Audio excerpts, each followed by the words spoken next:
I rode an overnight Bangladeshi ferry in floor class with thousands of other people and no guide. This is one of my craziest travel stories of all time. I'm letting AI decide where I travel, and my assistant Brad said this would be a wild experience. But I quickly realized there were many details missing. I was in Dhaka, but I had no idea where tickets were or when the boats left because in Bangladesh, everything is offline. So me and my friend Charlotte went to the port the day before and found out the launches or ferries left for an overnight journey in the evening each day. What we failed to find out is that the following day was a holiday and that when we arrived the next night after a 2-hour tuk-tuk, the port erupted into chaos. As a 23-year-old traveling from the US, I had never experienced anything like this. And as I was making my way to the boat, I felt a hand reach around my side for my phone. Luckily, I have zippered pockets, and I immediately turned around and shouted loud, so the guy backed off. In almost a year of travel, this was the first time anyone has tried to steal from me, but I refused to judge my experience in a country by the actions of one person. While this was happening, we found the boat and got on to our next unpleasant surprise. Since it was a holiday, the only cabins left were VIP and $62. This wasn't a scam, as we later found out, and they were truly that much, so we had two options. Go on floor class with thousands of others and basically stay awake the whole night, or pay the $62.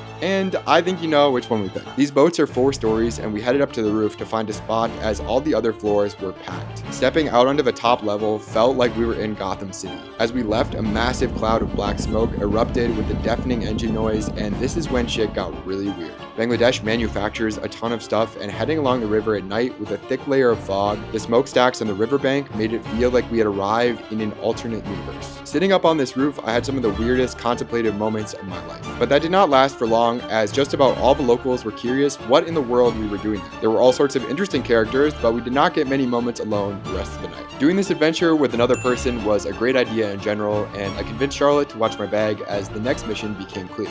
Explore the boat, which turned out to be the most interesting part of this whole journey. It was 1 a.m. at this point, and the reality of what I saw was so insane. People were sleeping completely on top of each other, and this was the reality of public travel in Bangladesh. So next time you complain about your 2-hour car ride, just don't. They had a kitchen with chai and snacks, and I also went into the engine room, which was so loud. Back up on the roof at 3 a.m., we even met some new friends who invited us on a road trip the following day. The hours of 3 to 6 a.m. were some of the most challenging of my travels, and by the time the sun rose, the energy level was 0. Even though the port in Dhaka was unsafe, the rest of this journey was an insane adventure that I will remember forever. As it was light, we left the boat to continue deeper into the country on a road trip with our new friends, having survived this brutal launch in Bangladesh.